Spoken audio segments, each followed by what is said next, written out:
चलिए अपने आत्मा के ज्ञान और ध्यान की ओर।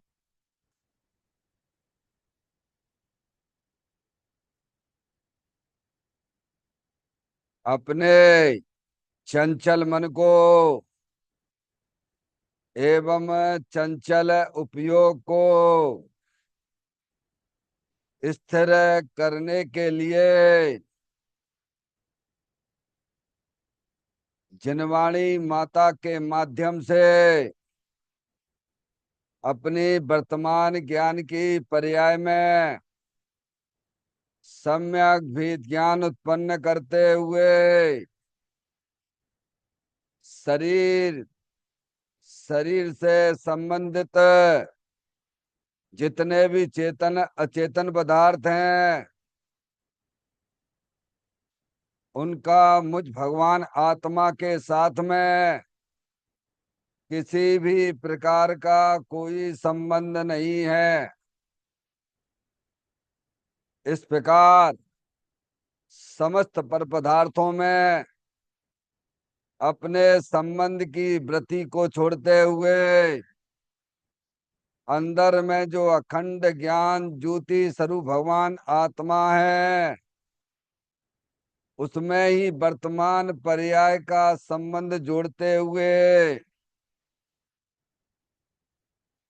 कि मेरा यह भगवान आत्मा सदा काल शरीर आदि पर पदार्थों से भिन्न एकमात्र अखंड ज्ञान ज्योति स्वरूप ही है। ऐसा अपने आप को जानो और ऐसा ही अनुभव करो कि वर्तमान में ही मेरा यह भगवान आत्मा शरीर आदि पर पदार्थों से भिन्न एकमात्र अखंड ज्ञान ज्योति स्वरूप ही है।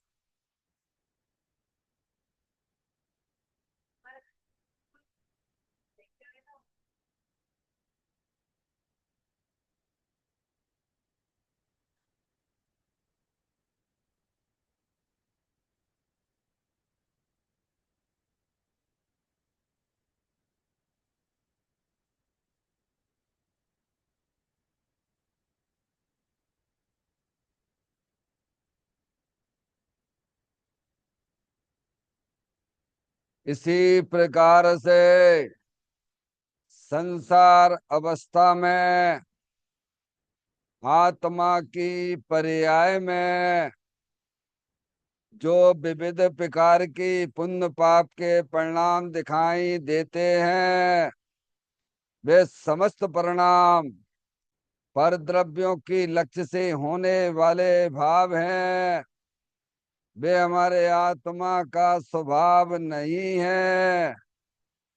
ऐसे समस्त रागादिक परिणामों में एकत्व बुद्धि, ममत्व बुद्धि, कर्तृत्व बुद्धि, भोक्तत्व बुद्धि तथा उन रागादिक परिणामों की ज्ञाता बुद्धि को भी छोड़ते हुए अंदर में जो अखंड ज्ञान ज्योति स्वरूप भगवान आत्मा है जो कि सदा काल शरीर रागादिक से भिन्न एकमात्र पूर्ण निराकुलता स्वरूप वाला है। ऐसा अपने आप को जानो और ऐसा ही अनुभव करो कि वर्तमान में ही मेरा यह भगवान आत्मा शरीर रागादिक से भिन्न एकमात्र पूर्ण वीतराग आनंद मूर्ति स्वरूप है।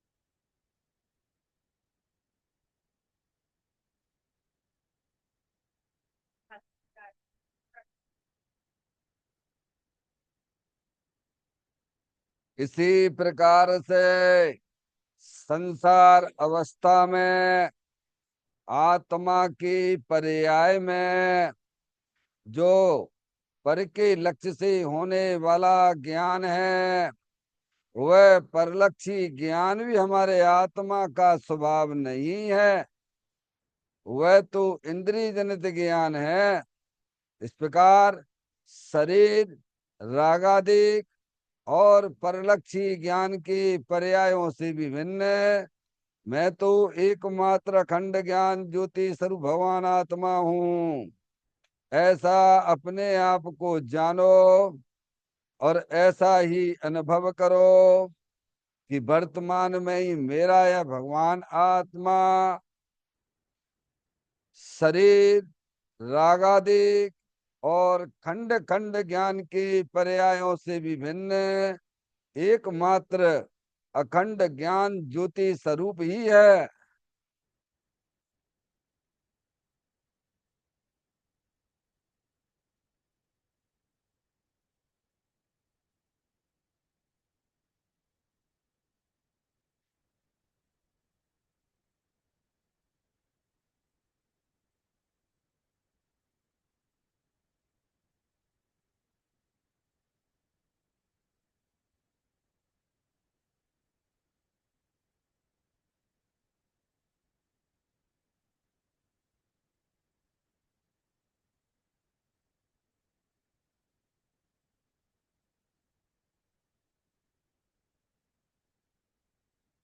त्रिप कर्म, भाप कर्म, नो कर्म रहित शुद्धात्म स्वरूपो हम।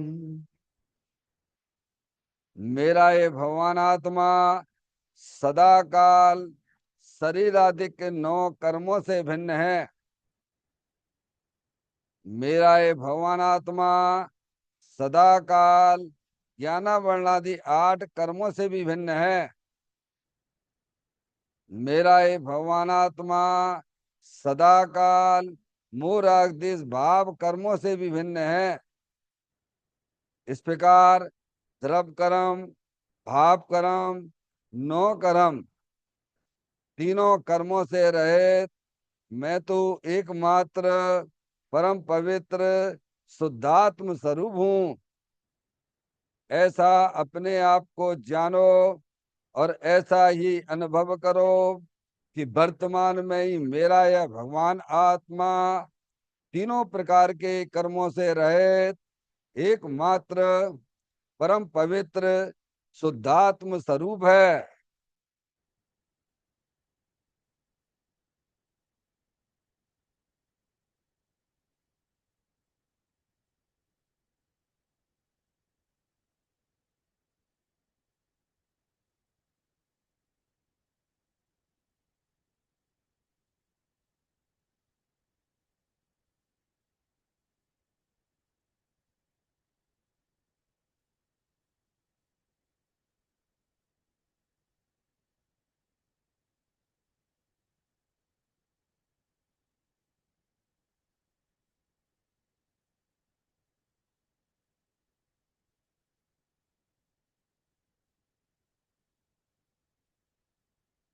ओम नमः सिद्धेभ्य। ओम नमः सिद्धेभ्य। ओम नमः सिद्धेभ्य। चिंतामणि सम स्वयं का चैतन्य तत्व महान है। निज का करूं मैं चिंतवन, निज का करूं श्रद्धान में।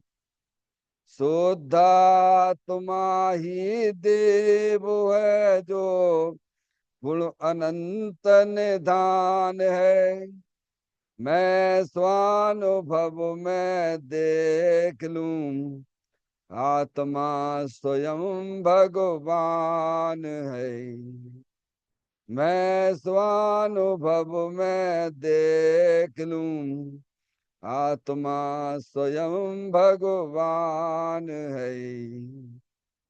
निर्मल जान परिठिया कम कलंक डैवी। अपाल दऊ जैन परू ते परम पड़वे भी। सब कर्म मल्लिका नाश करो अरु प्राप्त कर निजो आत्मा। जो ले निर्मल ध्यान में नम कर निकल परमात्मा। सब नाश कर घन गाती अरो हरे अंत पद को पा लिया। कर नमन उन जिन देव को यह काव्य पद अपना लिया।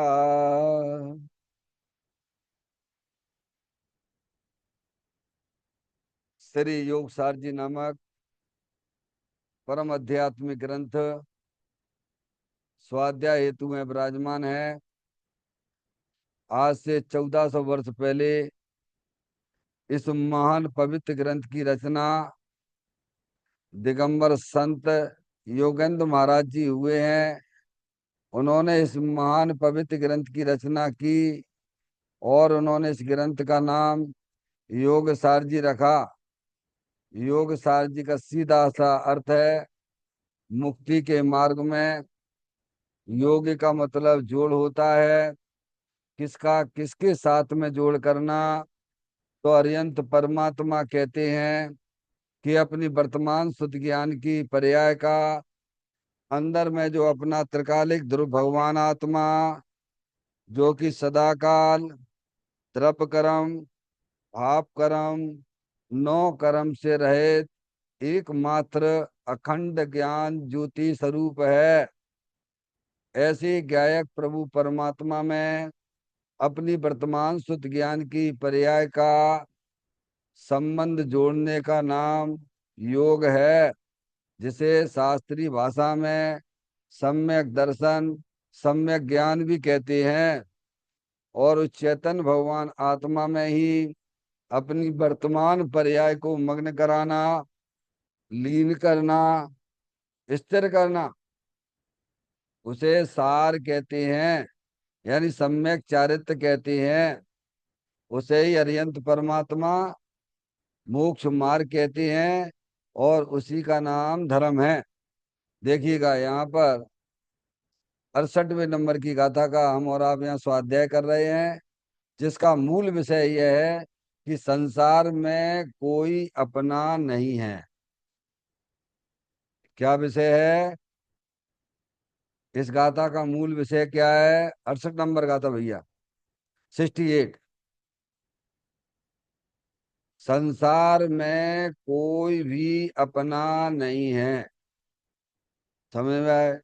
अपनी तो एक चेतन आत्म वस्तु ही बस मेरी है। क्या मिला आपको इस समाट में? इस विश्व व्यवस्था में आपको क्या मिला? जो आपकी है उस आप उसका ज्ञान कराया जा रहा है।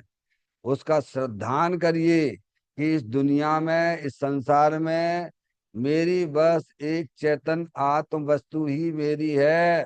अमूर्तिक प्रदेशों का पुंज, प्रसिद्ध ज्ञानादि गुणों का धारी, अनादि निधन वस्तु वह बस मेरी है। ना तो शरीर आपका है, ना शरीर से संबंधित जितने भी चेतन अचेतन पदार्थ हैं। अंदर में एक ज्ञान वर्ण आदि की आठ की रचना है। समझ में आया? और जो आपके परिणामों में जो विभाव रूप परिणति होती है वह भी तुम्हारी नहीं है। आ गया भैया? हिस्सा बांट किया कि नहीं किया? क्या अरिहंत परमात्मा ने विश्व किसी कहा है? जाति अपेक्षा छह द्रव्यों के समूह को विश्व कहते हैं। क्या कहा है? जाति अपेक्षा छह द्रव्यों के समूह को विश्व कहते हैं। वे जाति छह कौन कौन सी हैं? जीव द्रव्य, पुद्गल द्रव, धर्म द्रव, अधर्म द्रव, आकाश द्रव और काल द्रव। इसके अलावा इस संसार में कुछ भी नहीं है। क्या हुआ भैया? कितने? कितने भैया? विश्व किसे कहते हैं? छह द्रव्यों के, जाति अपेक्षा छह द्रव्यों के समूह को विश्व कहते हैं। इसके अलावा इस दुनिया में कुछ भी नहीं है। लड़का लड़की, दुकान मकान, रुपया पैसा, वह भी कोई मूल में वस्तु नहीं है। जो भी कुछ इंद्रिय ज्ञान से दिखाई देता है वह पुद्गल की स्कंद रूप पर्याय है। उसे व्यवहार से पुद्गल कहते हैं। आगे बात समझ में? जीव द्रव, जीव द्रव जानने देखने वाली चैतन्य अरूपी आत्म वस्तु है। जीव द्रव कितने हैं? जीव कितने हैं? अनंत जीव हैं। पुद्गल द्रव कितने हैं? अनंतानंत हैं। धर्म द्रव, अधर्म द्रव, आकाश द्रव कितने हैं? एक एक है। और काल द्रव लोक प्रमाण असंख्यात हैं। संख्या की अपेक्षा से ऐसा विचार करो।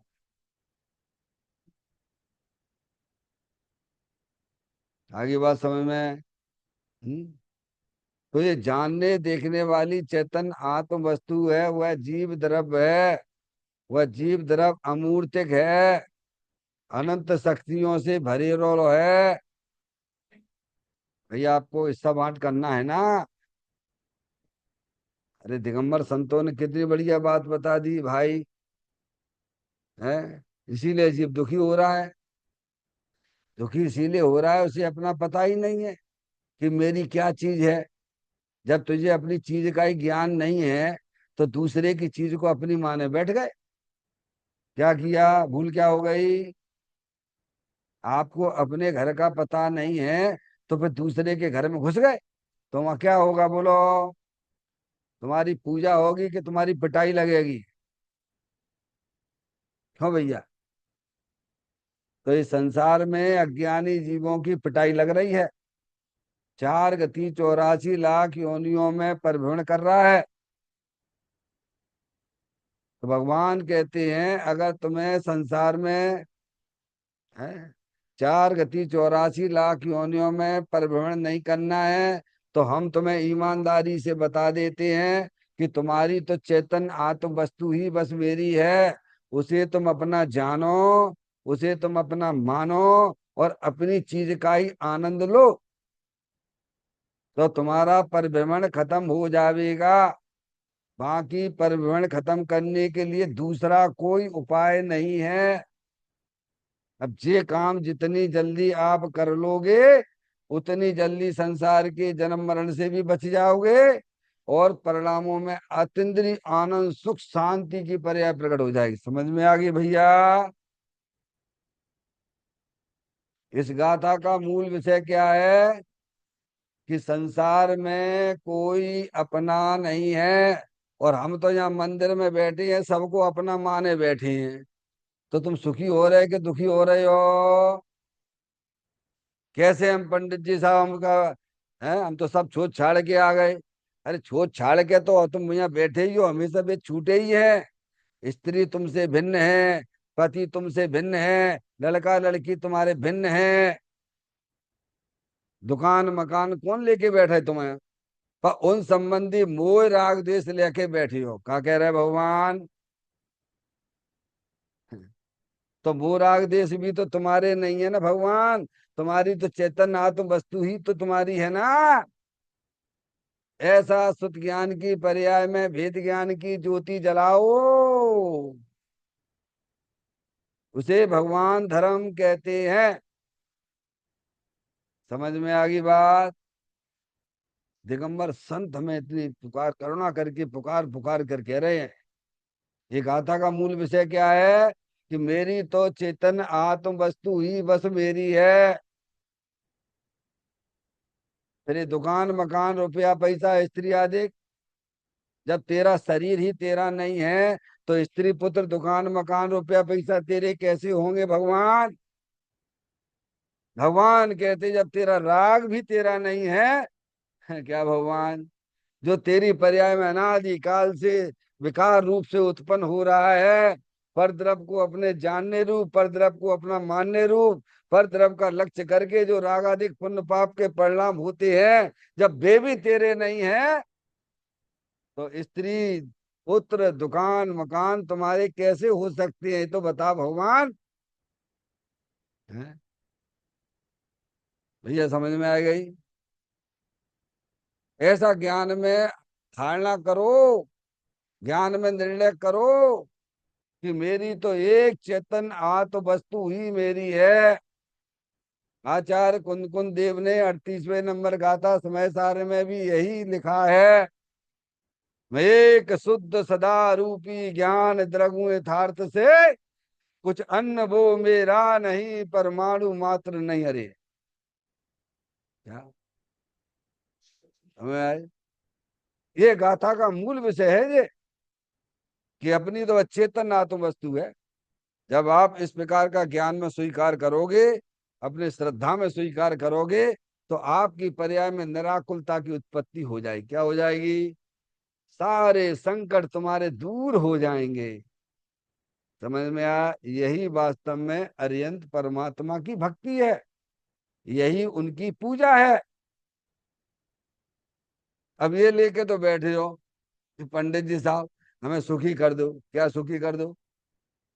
जब कह रहे शरीर ही तुम्हारा नहीं है, दुकान मकान रुपया पैसा नहीं है, तो उसका मोह छोड़ो ना। कौन छोड़ेगा? जिसे अपना आत्म कल्याण करना होगा वो छोड़ेगा। कौन छोड़ेगा? जिसे संसार में परिभ्रमण नहीं करना है वह मोह को छोड़ेगा। वह वस्तु स्वरूप का सच्चा ज्ञान करके द्रव्य कर्म भाव कर्म नो कर्म को अपना नहीं मानेगा। हम्म? देखिए इस गाथा का पाठ करते हुए फिर इसके पॉइंटों पर भी विचार होगा। नागेंद्र इंद्र नरेंद्र भी ना आत्मा को शरण दे, यह जान कर ही मुनिंद्र जन निज आत्मा शरणा गए। देखो ये जो ग्रंथ है योगेंद्र महाराज की पर्सनल डायरी है ना, पारसमणि। जैसे आचार्य कुंद कुंद देव की पर्सनल डायरी का नाम क्या है उसका? नियम सारजी। ऐसे ही योगेंद्र महाराज की पर्सनल डायरी है। तो वे हमें इस बात को समझाते हैं कि इंद्र धनेन्द्र चक्रवर्ती कोई भी संसारी प्राणी के रक्षक नहीं हो सकते हैं। और तुम मान के चल रहे, जान के चल रहे हो कि पिता देख रहे हो कि पुत्र शरण होगा, और पुत्र देखता रहता है कि पिता शरण होंगे। क्या कह रहे हैं? ऐसा विचार करिए आप, और फिर आप घर में रहिए, कोई दिक्कत नहीं है। और तुम तो अपना मान के रह रहे हो तो दुखी हो रहे हो। क्या कह रहे हैं? बोलो रहा जा सकता कि नहीं रहा जा सकता है? घर में इस प्रकार का ज्ञान और श्रद्धान रहने पर कि मेरी तो चेतन आत्म वस्तु ही मेरी है, इस शरीर और शरीर से संबंधित जितने भी चेतन अचेतन पदार्थ हैं वे मेरे नहीं हैं। समझ में आए? ऐसे श्रद्धा और ज्ञान के साथ में जीव घर गृहस्थी में रह सकता है, तभी तो श्रावक धर्म कहलाता है भगवान। हमारे जितने भी तीर्थंकर हैं सब शादी करते हैं, सब छायक समय दृष्टि होते हैं। क्या आगे बात समझ? रह कि नहीं घर में? बोलो कोई दिक्कत है? उन्हें कुछ दिक्कत होती है क्या? तो तुम भी रह सकते हो। अरे आप अपने घर में रहते हो, जिसकी आपने रजिस्ट्री करा ली है, कैसी दृढ़ता के साथ में रहते हो? ये मकान मेरा है, ज्ञान भी है आपको, श्रद्धान भी है। किस बल पे आपको दृढ़ दृढ़ श्रद्धा है आपको? बोलो, रह रहे कि नहीं रह रहे हो आपको? अरे यही तो कहते हैं, जिनवाणी माता भी तो हमें यही सिखाती है ना, कि तुम्हारी तो चेतन अरूपी तो वस्तु ही बस तुम्हारी है। ये द्रव्य कर्म, भाव कर्म, नो कर्म, ये तुम्हारी चीज नहीं है। ऐसे ज्ञान श्रद्धांश के साथ में रहने में घर में कहाँ तकलीफ है? समझ में आ गई भाई भी? यहाँ हमें यह समझाते हैं कि इंद्र धनेन्द्र चक्रवर्ती कोई भी संसारी प्राणी के रक्षक नहीं हो सकते। बोलो, जनवाणी माता की बात मानना कि नहीं मानना? दिगंबर संतों की बात मानना कि नहीं मानना? अरिहंत परमात्मा की बात हमें मानना कि नहीं मानना है? मानोगे तो अभी तुम्हारी पर्याय में अनंत दुख चला जाएगा। क्या हो जाएगा?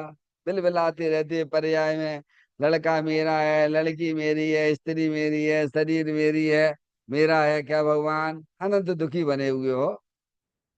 मेरी तो चेतन आत्म वस्तु है।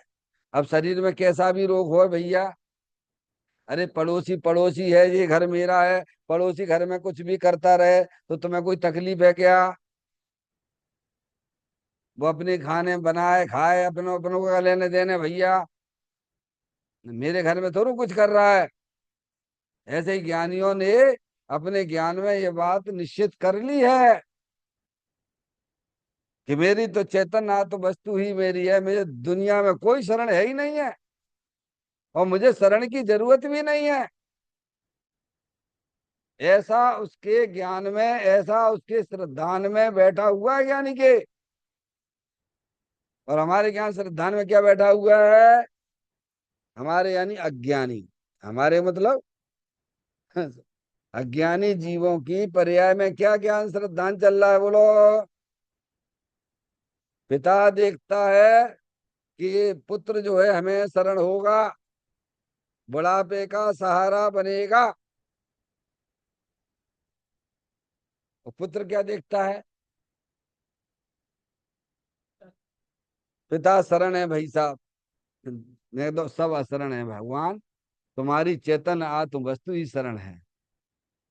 दिगंबर संत हमको यह समझाते हैं, इसीलिए हम अपनी आत्मा की शरण में चले गए। क्या चले गए?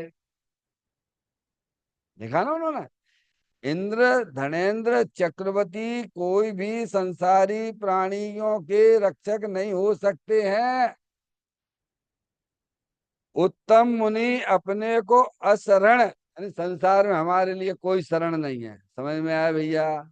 और हमें शरण की जरूरत भी नहीं है, क्योंकि भगवान ने हमें ये बताया है कि तुम्हारी चेतन आत्म वस्तु ही बस शरणभूत है।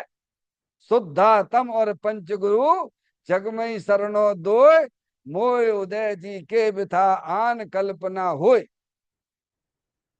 कौन बताए शरण? दो शरण बताए भगवान ने। निश्चय से अपनी शुद्धात्मा शरण है इस जीव को, और व्यवहार से जिन्होंने मार्ग बताया है, जब तक वह आत्मा पूर्ण रूप से अपने आत्मा में नहीं रह सकता है, तब तक व्यवहार से उसे पंच परमेष्टि शरण होते हैं। जैसे लड़की की शादी हो गई, समझ में आ गई वंदना? तो लड़की अब कहाँ रहे? अरे तेरी शादी कर दी है तो पति के साथ रहे, उस लड़के के साथ में। लेकिन अब क्या करें, संस्कार ऐसे पड़े हुए हैं। 24-25 साल की घर में रही तो उसका राग टूटता ही नहीं है भगवान, तो बीच बीच में बुला भी लेते हैं। समझ? लेकिन शरण तो तेरे को, वह लड़की की सुरक्षा किसमें है? बोलो भैया माता जी। या तो वह अपने पति के साथ में रहे, या फिर अपने माता पिता के पास में रहे। और दूसरी जगह जाएगी तो दुनिया में बदनामी बदनामी हो जाएगी। समझ में आ गई बात? हम्म। देखो, सीता थी, सीता थी ना, वो रावण उठा ले गया था ना उसको, है? आगे बात हम कितनी बदनामी हुई बताइए आप। अग्नि परीक्षा देना पड़ी उनको। ऐसे ही ये पर्याय, आत्मा की जो पर्याय है ना भगवान, सुत ज्ञान की पर्याय है ना, या तो वो सुत किसकी है वो पर्याय, वो सुत ज्ञान की पर्याय किसकी है, शरीर की है, कि आठ कर्मों की है, कि मूराग के परिणामों की है, कि अंदर जो ध्रुव भगवान आत्मा ज्ञानानंद स्वरूपी है, बोलो किसकी है।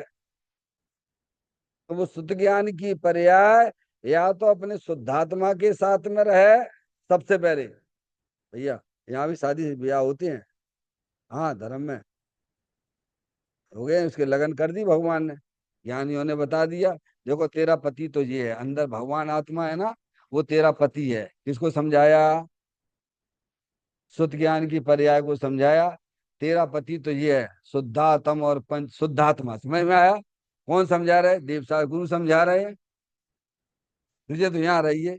अब उस पर्याय रूपी स्त्री का क्या काम है, लेकिन क्या करें, अनादिकाल से कुसंस्कार भी रहे हैं उसकी पर्याय में, तो बारी बार कभी रसना इंद्री में, कभी स्पर्श इंद्री में विचरण करने लग जाती है ना। समझ में आए भैया। तो ये बात इसीलिए लिखी गई है, शुद्धात्म और पंच गुरु जग में ही शरणो दोय, मोय उदय जी के वृथा आन कल्पना होय। क्या, या तो पर्याय को केवल अपने आत्मा के साथ में रहना चाहिए था, और अपने आत्मा के साथ में उतनी स्थिरता पर्याय में नहीं आ पाती है, तो पंच परमेष्टि की शरण में रहना। बाकी के दूसरे में तुम विचरण करोगे विषय भोगों में, तो तुम्हारी दुर्गति हो जाएगी। आगे बात समझ में। ऐसा ज्ञानी विचार करके कहते हैं, उत्तम मुनि अपने को अशरण जानते, क्या जानते हैं, ये शरीर भी शरण नहीं है। देखो 24 घंटा किसकी सेवा करते रहते हो, अरे बताओ ईमानदारी से बताओ, तो शरीर की सेवा कर रहे तो पुण्य बंद होता है कि पाप का बंद होता है कि धर्म होता है, बोलो ईमानदारी से बताओ ना, मंदिर में बैठ के है, महापाप का बंद होता है, समय में मिथ्यात का बंद हो रहा है निरंतर। उसी से ना भक्ति गिनती हो, ना रात में खाना पीना छोड़ पाते हो तुम। समझ में आए भैया, बाजार की ये चीजों के ऊपर तुम्हारी दृष्टि बनी रहती है, ये चीज बढ़िया है, ये चीज बढ़िया है, ये चीज, तो ऐसे जो विकल्प तुम्हारे अंदर में होंगे, तो तुम पुण्य का बंद होगा कि पाप का बंद होगा, बोलो भगवान है। सबसे ज्यादा इसको सबसे प्रिय इस दुनिया में अगर कुछ है अज्ञानी को, तो उसका शरीर उसे प्रिय होता है। तो, तो भगवान कहते हैं तो जड़ है, ये माटी धूल है, ये क्या है शरीर, अनंत पुद्गल परमाणुओं का पिंड है। ए माटी के खेल खिलौने, माटी तन की रानी है, माटी का तन माटी का मन, माटी की राजधानी है, माटी के पुतले तेरा, माटी भरा बिछोना रे, क्यों पर में सुख खोज रहा है, क्यों पर का दीवाना रे, अपने घर को देख बाबू रे, जहां सुख का खजाना रे। क्या भैया, फिर आगे लिखा है, पर परिणति पर भाव न रखता, आत्म तत्व को भूला रे, पर भावों में सुख दुख माने, झूल रहा भव झूला रे। हम बस यही देखते थे भी हमारे बारे में क्या सोच रहे हैं, मूर्ख हो एक नंबर के। वे हमारे बारे में सोचती हैं ना सोचती हैं, तुम पर का लक्ष्य कर रहे हो, यही तुम्हारी सबसे बड़ी मूर्खता ही है। हमें आए, तो ये शरीर जो है, जिसकी सेवा में हम 24 घंटा अनादि से दे रहे हैं, कभी ये बदल जाता है, फिर दूसरा मिल जाता है, फिर दूसरी उसकी सेवा में लग जाते हो, फिर वो दूसरी सेवा में लग जाते हो, और कर क्या रहे हो अनादिकाल से, यही तो कर रहे हो ना। ज्ञानी हमें समझाते हैं, तुम तो चेतन आत्म वस्तु हो, अतीन्द्रिय महापदार्थ हो भगवान। तुम एक बार उसको पहचान लो तो उसका परिचय तो करो। परिचय के बिना प्रीति नहीं होती है। दुनिया में जितने भी जीव हैं सबसे पहले वे परिचय करते हैं, उसके बाद प्रीति होती है और उसके बाद समर्पण होता है। आज हमें धर्म की प्राप्ति क्यों नहीं हो रही है? क्योंकि हमें अपनी आत्मा का परिचय ही नहीं है। क्या? और जहां परिचय मिलता है वहां परिचय लेने की तुम्हें अंदर में उत्साह नहीं है, रुचि नहीं है। तो बता कैसे अपने आत्मा का कल्याण होगा? जहां आत्मा की बातें चलती हैं, जहां आपके स्वरूप का ज्ञान कराया जाता है, वहां से तो तुमने क्या कर लिया, 36 का आंकड़ा बना के चल रहे हो। समझ में आ रही पारसमणि? हैं? ये आत्मा के प्रति हमें प्रेम क्यों नहीं होता है? क्योंकि आत्मा के स्वरूप को हम जानते ही नहीं है। हम बातें कितनी भी कर लें, लेकिन उससे क्या होने वाला भगवान? कहते हैं मुनि, अपने असरण को, अपने को असरण जानकर, क्या है कि दुनिया में मेरा कोई भी शरण नहीं, शरीर भी मेरे को शरण नहीं है। समझ में आए भैया? शरीर से दृष्टि हटाई, जब शरीर से दृष्टि हटाई तो शरीर से संबंधित जो लड़का लड़की है, स्त्री पुत्र हैं, तो उनसे भी दृष्टि हटेगी कि नहीं हटेगी बोलो?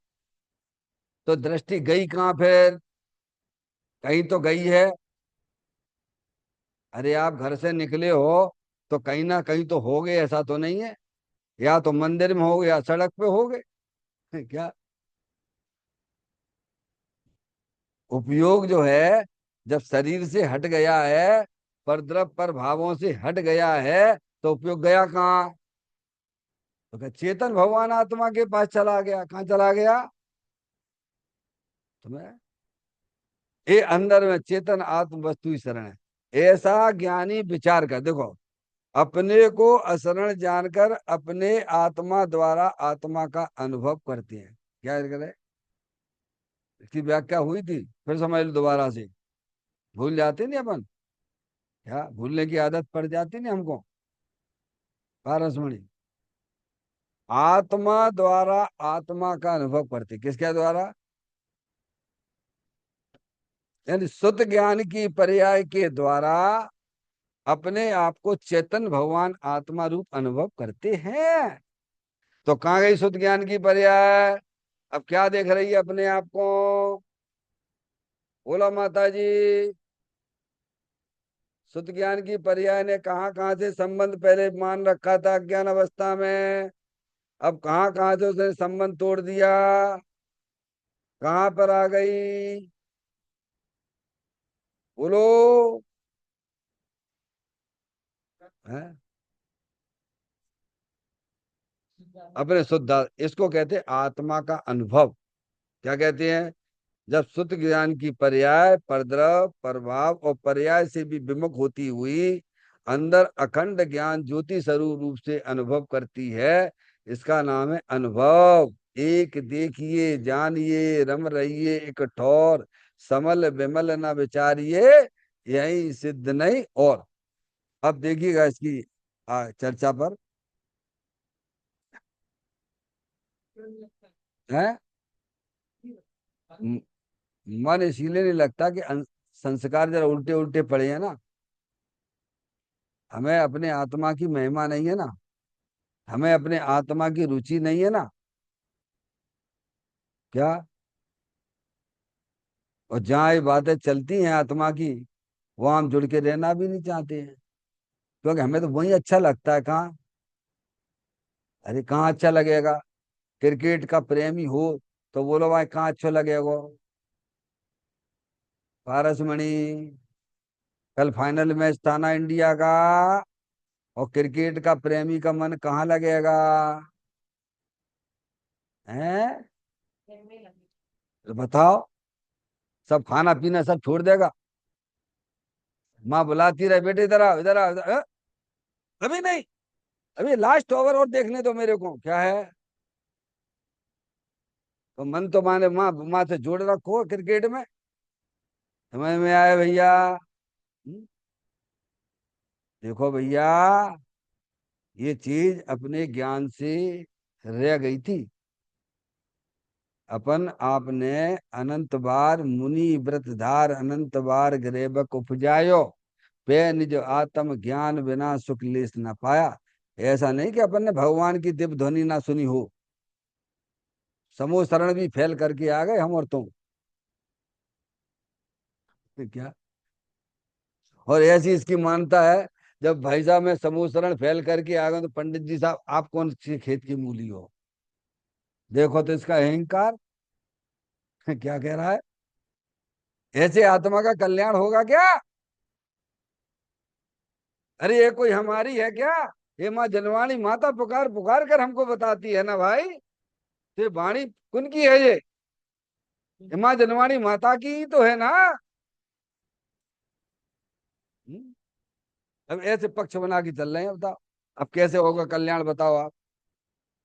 हैं?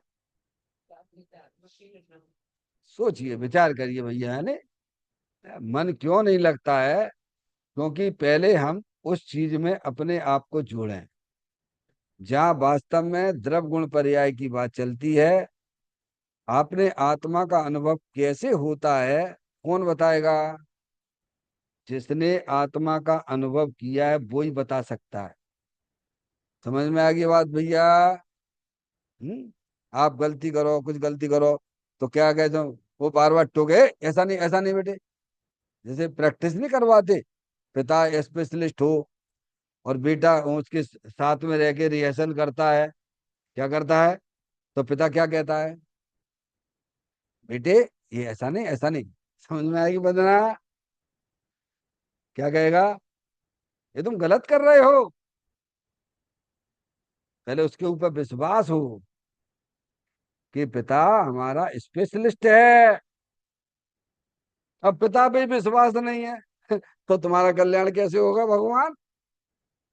है? जैसे मैंने आपसे कहा कि भाई साहब, ये जो है ना, ये फोटो दिख रहा हूं ना, ये फोटो, इसमें भगवान का फोटो है। क्या कह रहा हूं मैं? विश्वास है आपको?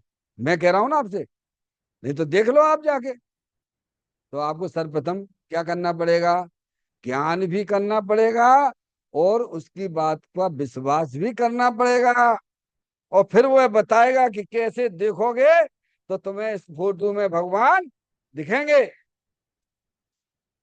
समझ में आ गई बात भैया?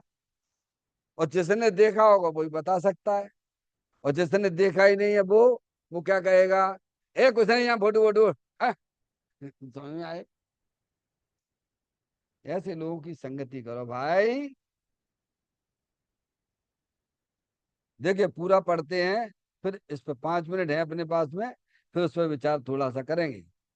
निज रूप वेदे आप, ऐसा कहकर यह कहना है कि व्यवहार तथा निमित्त द्वारा आत्म अनुभव हो सकता नहीं। शुद्ध वीतराग प्रभु निज आत्मा का शुद्ध वीतरागी परिणति द्वारा ही अनुभव हो सकता है। इसके सिवाय अनुभव का दूसरा उपाय नहीं है, ऐसा प्रथम निर्णय करना चाहिए। प्रथम में प्रथम क्या निर्णय करना चाहिए? निज रूप वेदे आप। क्या निर्णय करना? इसकी व्याख्या करिए। निज रूप वेदे आप, पारसमणि, कैसे वेदे? उसकी बात बताती है आगे।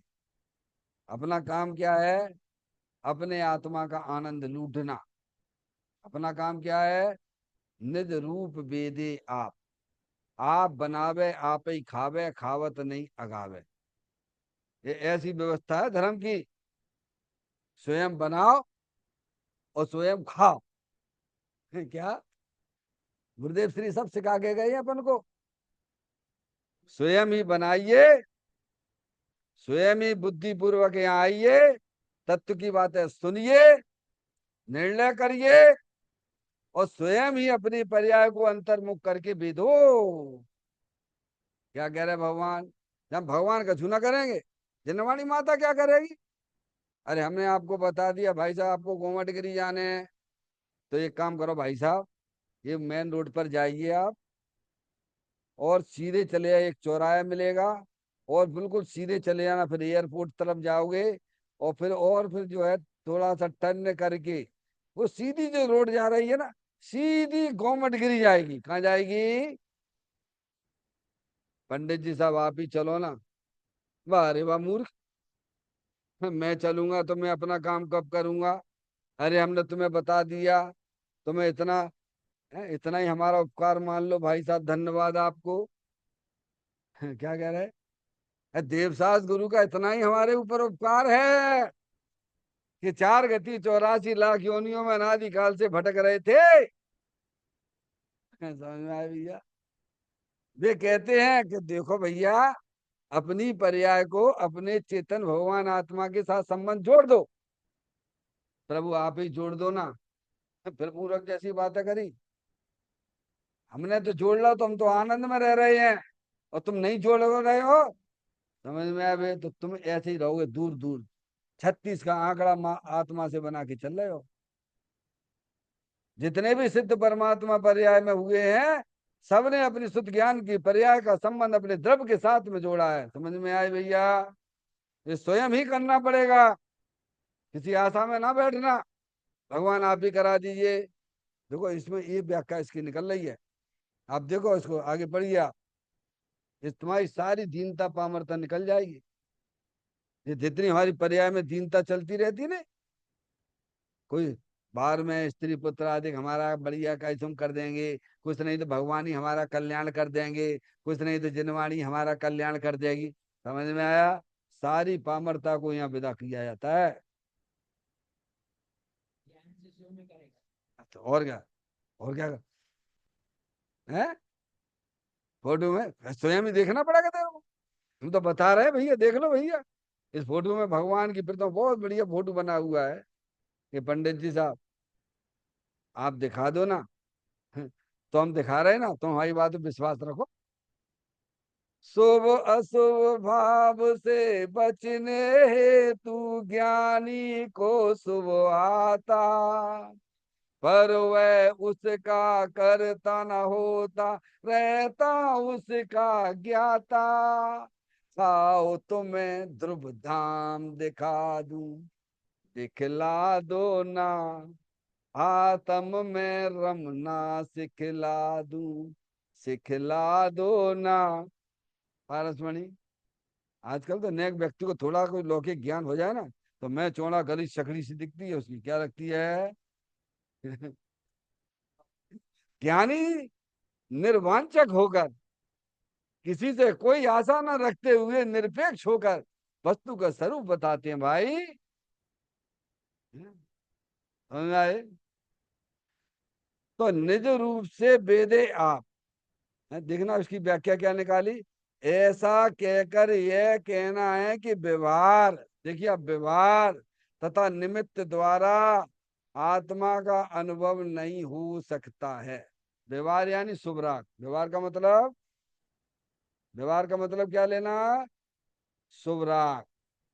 हम भगवान की खूब भैया भक्ति करते रहेंगे, एक दिन हमारा कल्याण हो जाएगा, तीन बकाले में ना होगा।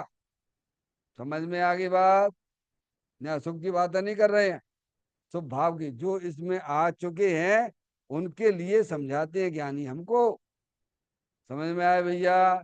जो यहाँ आ ही नहीं है, मंदिर में आते ही नहीं, भगवान की पूजा भक्ति नहीं करते हैं, ऐसे घर में घुसे रहते हैं, टीवी देखते रहते, मोबाइल चलाते रहते हैं, वे तो पापी हैं। यहाँ ये कहते हैं कि व्यवहार यानी क्या? जो तुम्हारी आत्मा की पर्याय में कसाई की मन्नता वाला परिणाम हुआ है ना, वह राग, भगवान देव सास गुरु के प्रति होने वाला राग। फिर कहते हैं निमित्त। निमित्त कौन? देव सास गुरु। कौन है निमित्त? यह भाव कर्म आ गया, परिणामों में भाव कर्म आया, और निमित्त में देव सास गुरु आए। द्वारा आत्मा का अनुभव नहीं हो सकता। तुम भगवान की तरफ देखते रहो, देखते रहो, देखते रहो, है? अब यहाँ ना देखो, नहीं आई समझ में? मंदिर में आ तो गए तुम, अब इधर उधर देख, तो भगवान के दर्शन होंगे क्या? है? समझ में आई? अपने भगवान आत्मा का अनुभव करना है तो आपको शुद्ध ज्ञान में वो कला उत्पन्न करना होगी कि वह शुद्ध ज्ञान की पर्याय समझ पर द्रव प्रभाव और पर्याय से भी संबंध तोड़ती हुई अंदर चेतन भगवान आत्मा से जहाँ संबंध जोड़ती है। समझ में आया भैया? तो ये बात यहाँ लिखी। देखा, व्यवहार तथा निवृत्त द्वारा आत्मा का अनुभव नहीं हो सकता है। और भैया आसाम बैठी रहती है। परमात्मा प्रकाश जी ग्रंथ है ना, 22वें नंबर की गाथा है। समझ में आया? 22वें नंबर की गाथा पढ़ना उसको। गुरुदेव श्री का तो प्रवचन चलता ही है उस पर। कल जो प्रवचन हुआ था उसको आज सुनना। पासमणि क्या कह रहे हैं? दुनिया भर के लोगों का सुनते हैं ना अपन। आज एक होमवर्क देता हूँ आपको, इस विषय के बारे में बताता हूँ। कल पूज्य गुरुदेव श्री का जो परमात्म प्रकट जी ग्रंथ में स्वाध्याय चल रहा है, उसकी व्याख्या उन्होंने की है। आप उसको ग्रंथ में भी पढ़िए, अपने आत्मा का अनुभव कैसे होता है। समझ में आया भैया? तो कहते हैं व्यवहार तथा निमित्त द्वारा आत्मा का अनुभव नहीं हो सकता है। और हम आशा लगाए बैठे धारणा ज्ञान कर लिया और आत्मा नहीं, धारणा ज्ञान को भी नहीं होता। शास्त्र शास्त्र का ज्ञान भी वो भी बाहर रह जाता, बाहर। समझ गए? तो कहते हैं, फिर कहते हैं, शुद्ध वीतराग प्रभु। अब देखना आप, अब देखना पॉइंट कितना गजब का रहा है। पहले क्या किया? शुभराग को बाहर कर दिया, जो बाहर थे उन्हें बाहर कर दिया। निमित्त बाहर था तो निमित्त को ही बाहर कर दिया, है ना? अब देखना आप, अब आत्मा का अनुभव कैसे हो रहा है बताऊं आपको। शुद्ध वीतराग प्रभु निज आत्मा का, अपना भगवान आत्मा कैसा है? शुद्ध बुद्ध चेतन घन स्वयं ज्योति सुखधाम, बीजो कईयो केटलू कर विचार तो ताम। समझ में आया? तो कहते शुद्ध वीतराग, वीतराग आनंद मूर्ति स्वरूप है।